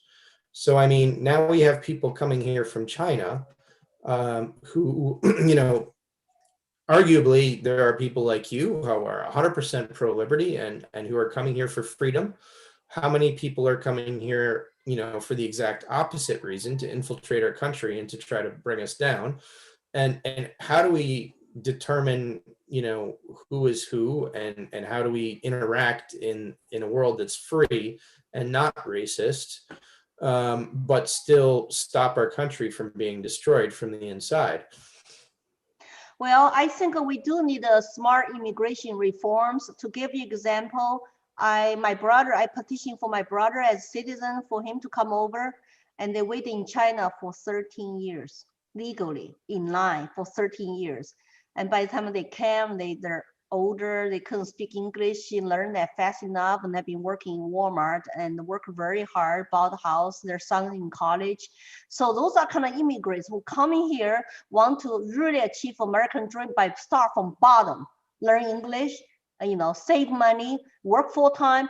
They're working more than full-time, 2 jobs. So 4 jobs for my brother and his wife.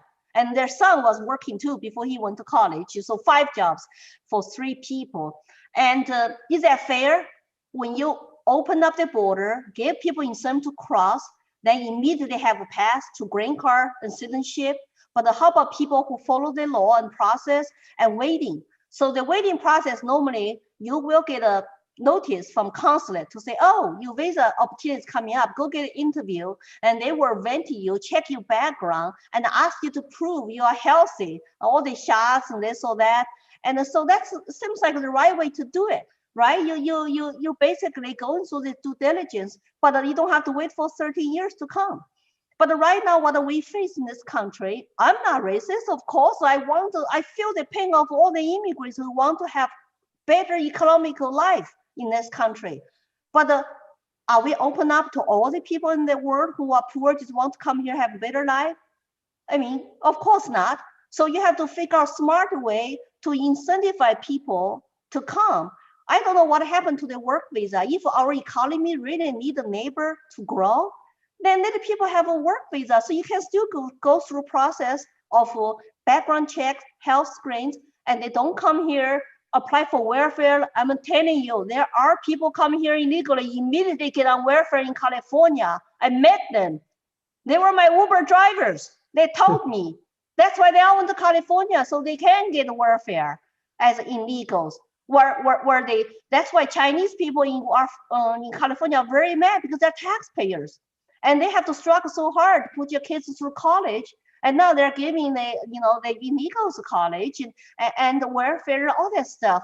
I just upside down. What is the right incentive for people to come here, work hard, and pursue American dream on their own with community help? If you want to donate to help them, great. Even offer your house, a room for them.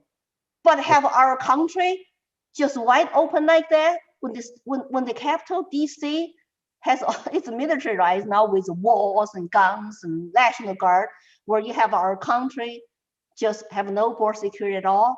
It's hard to convince people really to support that, especially during the pandemic. Does that make me a racist just because I raise questions like that? Of course not. So people want to shut people conversation down by calling you, racist.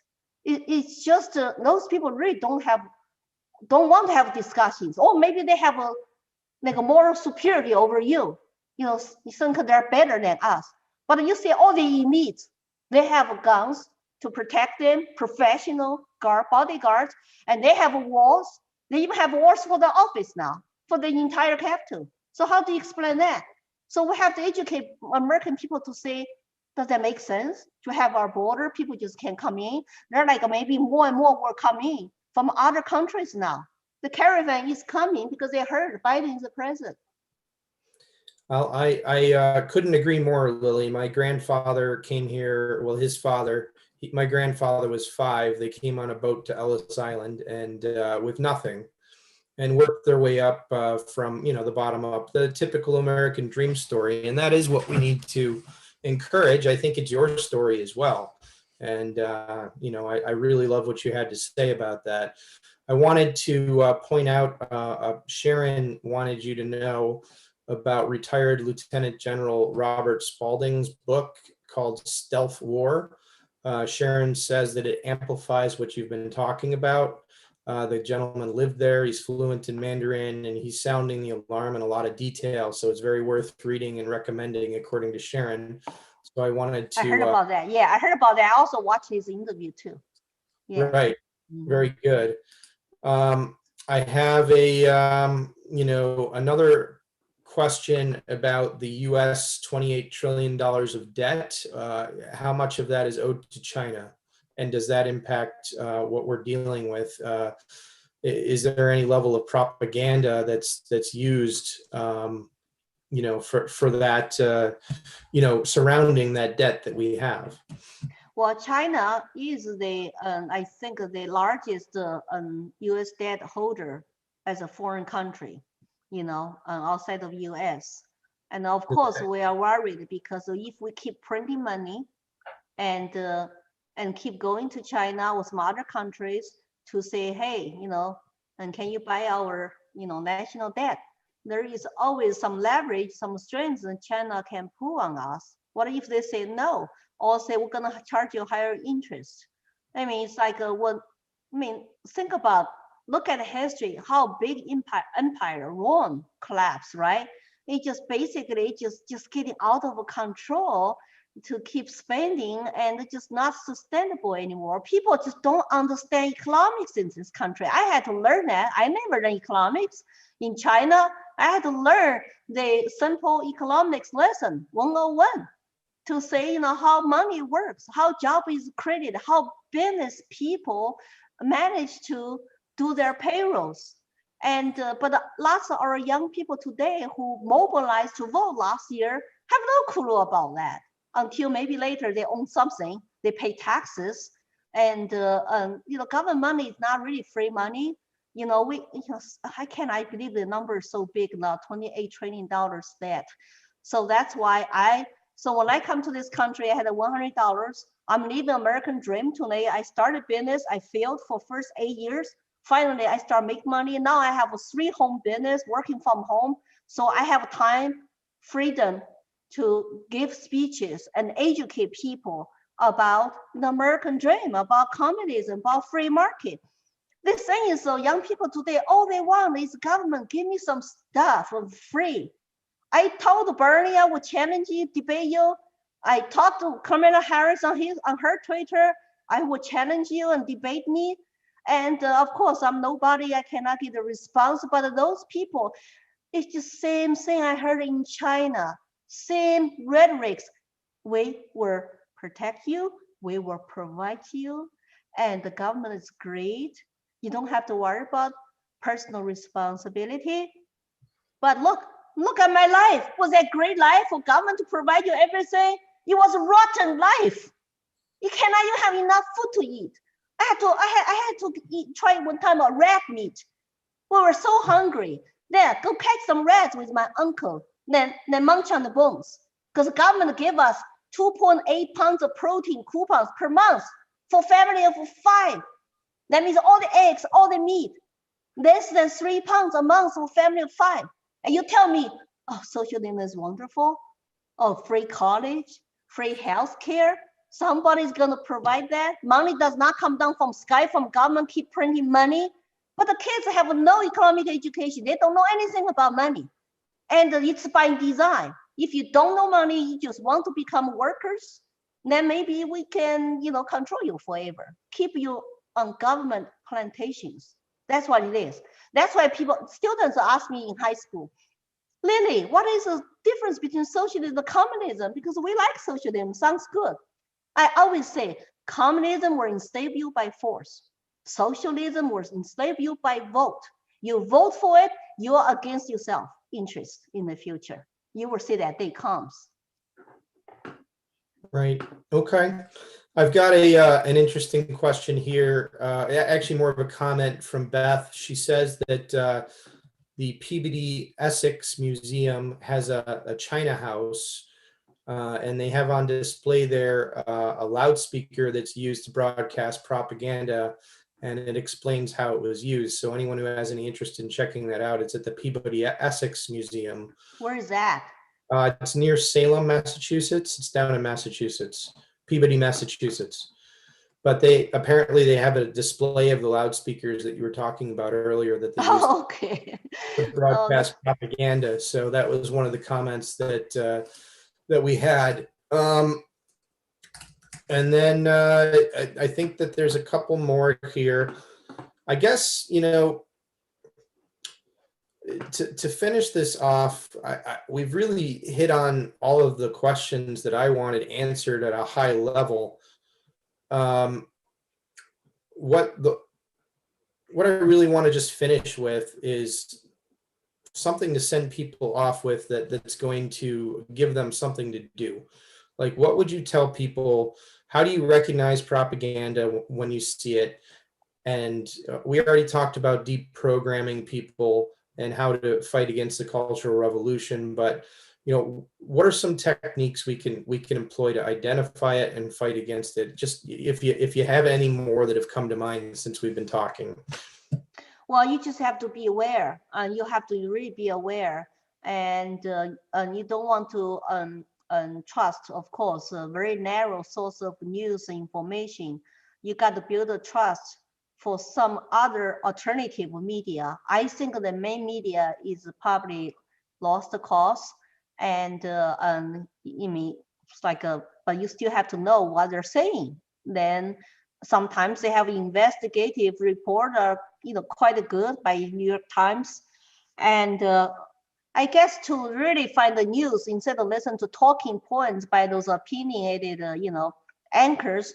I would suggest you to find your own source, trusted source of more information. And I mean, I subscribe to, cable, all that, but I just watch all sorts of information. And most times I'm just on internet. And be aware of that. If you see something very suspicious is going on, especially in your own state, in your own town, you got to verify it immediately and educate people about that, what's going on. See, that's how we lost this country so far, because I think a lot of people just trust their government to do a good job because they're elected, supposed to represent you, but they're not. They even don't care about you anymore. It's like I'm landlord, right? I'm gonna hire property management company manage my properties. And I'm just bye-bye, I'm on vacationing. I never check it out. I never get involved and look at the numbers and go inspect property myself until my properties all are ruined. I mean, whose fault is that? We are supposed to be the owner of the country. We are the people. We are the stakeholders. But we have been blinded, have been not active, have been silenced. And so basically, our schools become babysitters. Some parents don't know what school is teaching their kids until maybe homeschool online. What are you learning? I've heard some news like that. So if you can homeschool, find an alternative options for your children, that's probably best service you can do for your kids to save them from indoctrination centers. But if you cannot understand, because I couldn't do homeschool, I couldn't even speak English well, and my husband had to work 8 hours, 10 hours a day. So we send our kids to public schools, but we just have to talk to them every night at dinner table to figure out what they're learning, what the teachers say, and teach them how to handle lots of things. And later I put them all in charter school myself. I become charter school board member and the chairman. I even hired the first principal, as a parent. I feel so empowered by getting involved in my kids' education and really exercise my school choice. I love it. I had another question come in, if that's all right. Sure. This one's from Amara. She asks, is the modern China actually communist, or is it just an authoritarian capitalist state? I think it's a mixed economy. I would say it's more like a authoritarian, the largest authoritarian state with one-party dictatorship. They do have some market economy mixed with a socialist economy. So at one point, there were about, I would say 60% private business, private companies, and people doing their own thing. And after this, I think the Xi come over.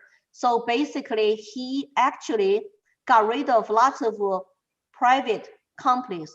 Because he insists, in order to have loyalty to the party, doesn't matter what kind of industry you have, what kind of enterprise you are. If you have more than 100 people, you got to have a Communist Party committee. So basically, that's to exercise the control authoritarian state with private ownership. You know what happened to Jack Ma, Alibaba. He was forced to resign, and lots of billionaires are like very quiet and don't know where they went to. And so the Communist Party committee have people on their board and in their company. And basically, his ideology is that we cannot never a private company get so rich. That's so much profit. And so they demonize private company profit. So it is I agree, it is no longer a communist state. We call communist China just because it's always controlled by one party called China's Communist Party. But it's more like a fascist, totalitarian, authoritarian state. But they want to do that to the world. So were they to trade with you, be careful what else they're doing. Well, fascism is really just a centralized form of socialism, is it not? Yeah, I mean, fascism is remember the party run it is a socialist state. Yeah, so you can have a private property, you can do what I said basically, and they can confiscate your property one night, freeze them. Right. I mean, you have some semblances of a free market built in, but it's really big corporate business that's controlled by the government as opposed to a true free market capitalist system, which I don't even know if we have much of anymore in the United States. We have a mixed economy too. We have a lot of sectors are controlled by government. New Hampshire was one of the states that had more small businesses per capita than most other states in the country. We've been a fairly free state for a very long time.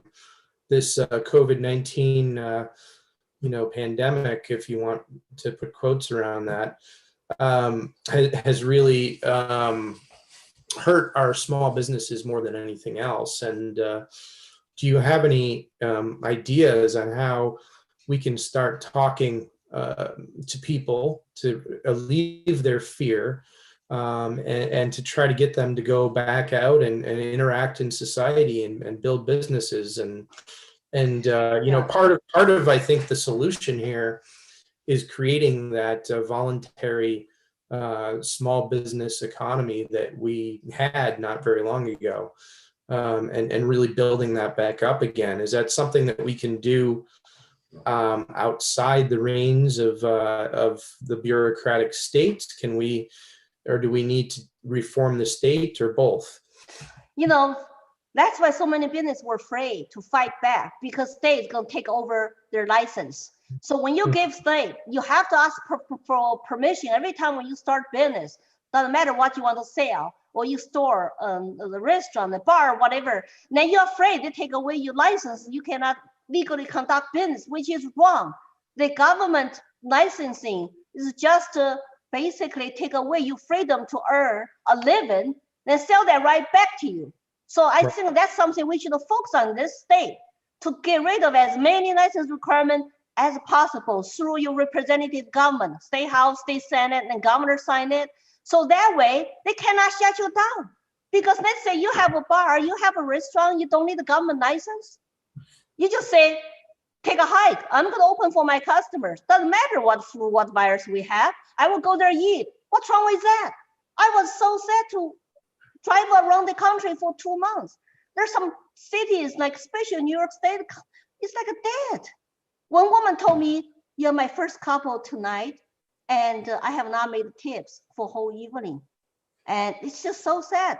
It's like, why can't business people all over the state or in your own state team up to say, you know, back off, government, we're going to open. We don't need the permission to open. But we don't say that because we rely on government permission for licenses. Right. And they can shut you down. And they can make you do whatever they want. They can make you to wear a mask. Later, what else they're going to make you to wear or not to wear? I don't know. It's just a very slippery slope. Then they're going to do what later?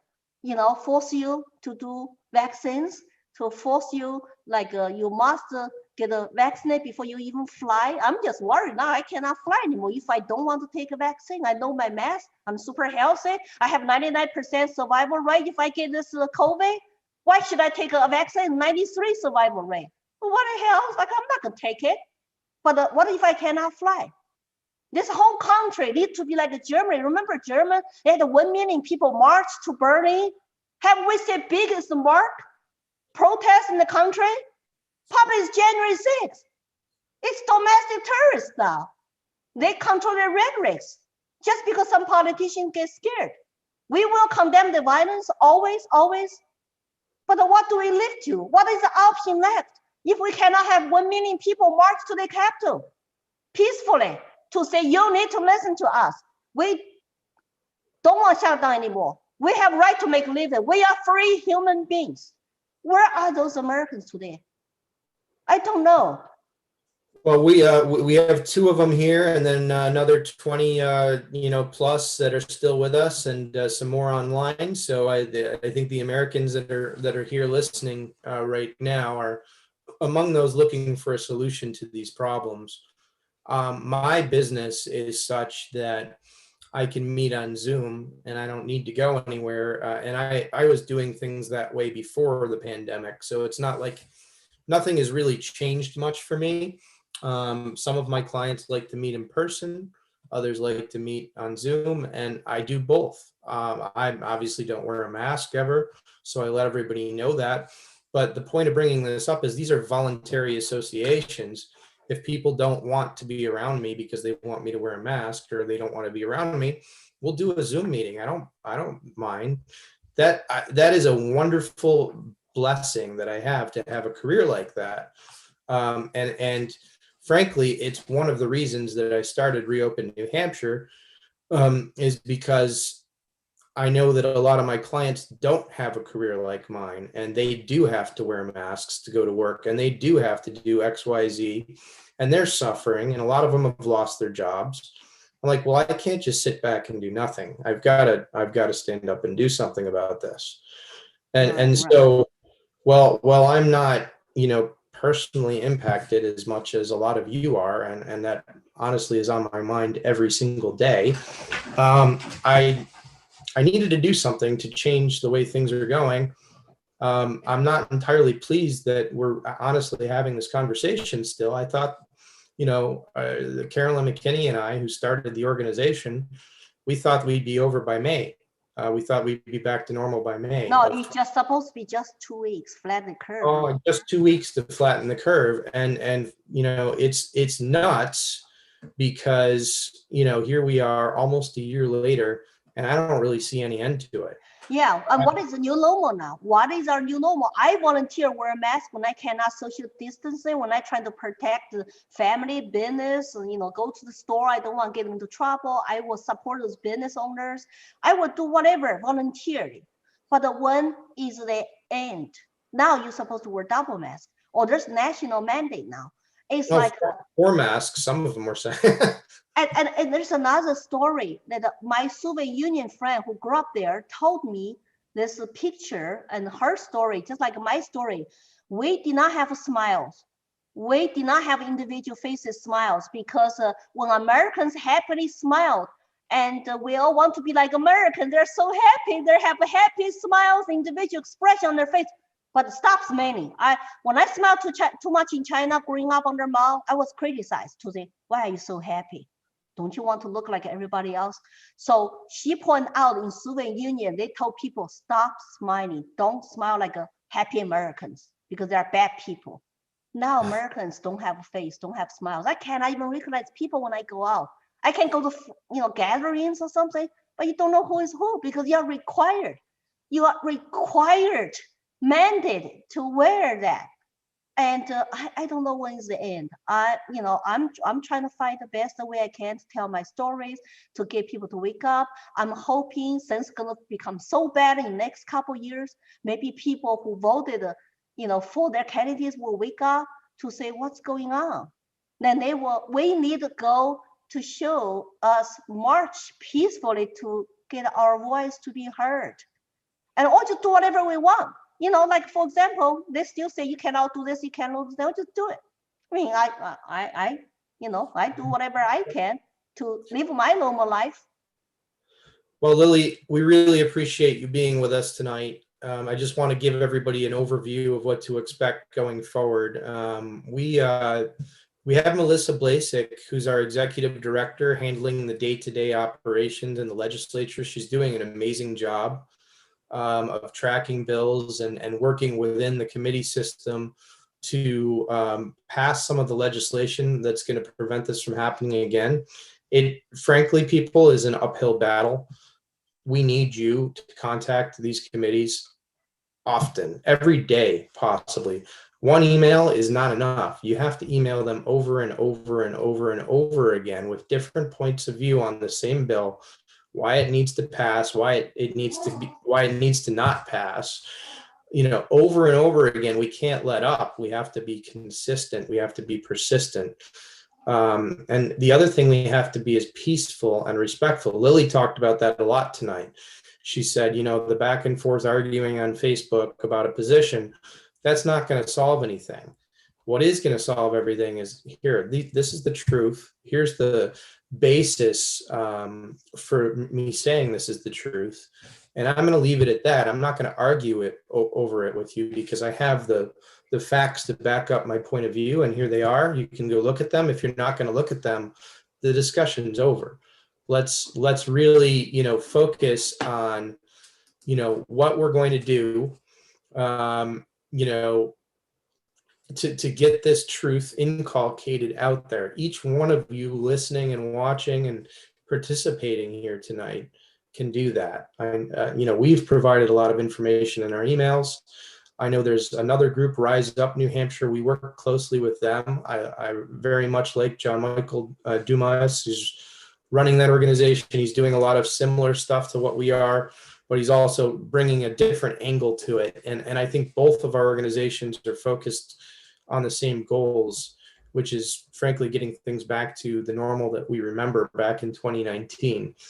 And then Sharon Wilson is asking Elizabeth, who name again, others to I don't know what you're referring to, Sharon. You'll have to, why don't we put you on the microphone to ask your question?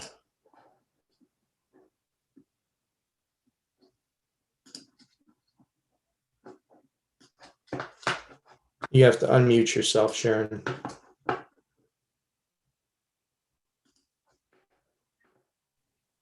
Okay, can you hear me? Yeah. Yeah, yeah.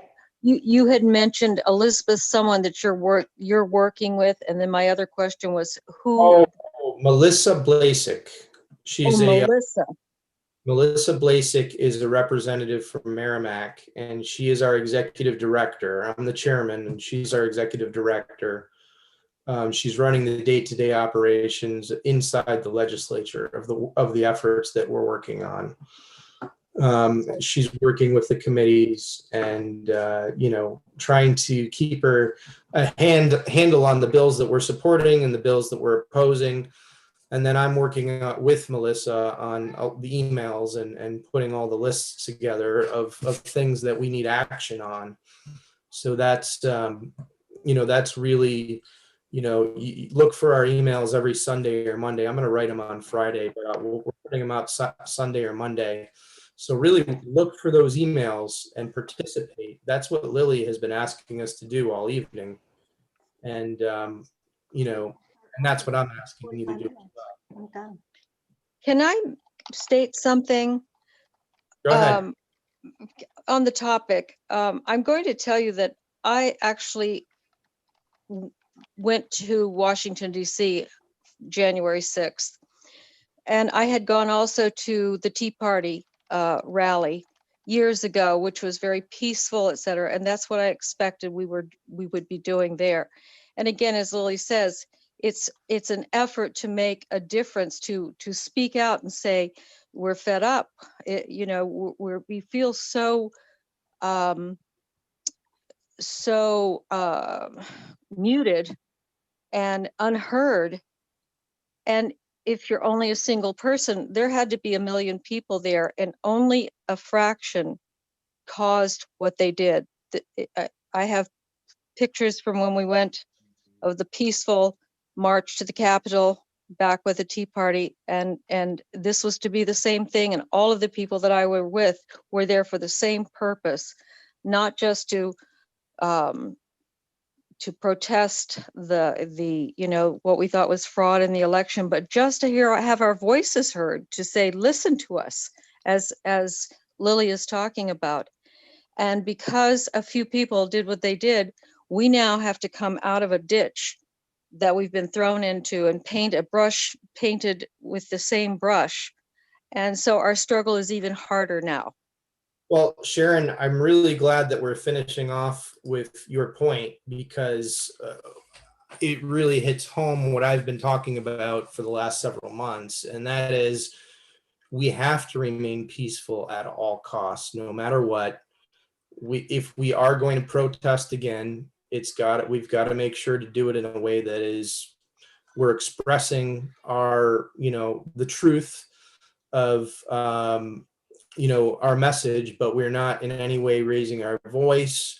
We're not becoming violent. We're not doing things to damage property. We're just simply going out and speaking as a body politic and saying what's happening has got to stop. We need to change course. And so, right now, the best way for us to do that is by, testifying on these bills that are before committee. And they're not just all reopened bills. I mean, our bills are focused on this pandemic and the things we've been dealing with in the last 11 months. But there are other organizations out there that are supporting other bills that are just as important. So get involved with the legislature, because I was in the legislature in 2011 and 2012. They really do listen when a whole bunch of people testify on a bill. That matters. It really does change their minds. So get involved, send emails, make phone calls, go to committee hearings, testify at committee hearings on bills. That stuff really matters. HB 63, the bill to end fines for businesses that were affected by the pandemic. Melissa reported on it in one of her executive moments. But what I can tell you about it from what I know is that they heard from more than 200 of you, and that changed the outcome. So really, really, really important to get involved. And I think, Lily, you've made that very clear with your testimony tonight and your story. Your answers to the questions were amazing, and I really appreciate all the time that you spent with us here tonight and going over everything. We're going to close, folks, because I haven't eaten dinner yet, and I want to go do that. And Lily has to do some things too. We plan to go till 9, and it's past 9. So I really appreciate you, Lily, and I appreciate all of you folks for attending. Email me if you want to get involved in a different way or want me to direct you. Email Melissa if you have any questions about the bills. Both of our emails are going to be available in the emails we send out. I am chairman at rebuildnewhampshire.com. Melissa is director at rebuildnewhampshire.com. So that's all for tonight. Thank you so much. And you all have a great evening, and God bless you. Thank you. Good night, and keep fighting. Keep And I will be testifying for that educational freedom account on Thursday, next Thursday. Excellent. Thank you, Lily. Good All right. night. You Bye. too.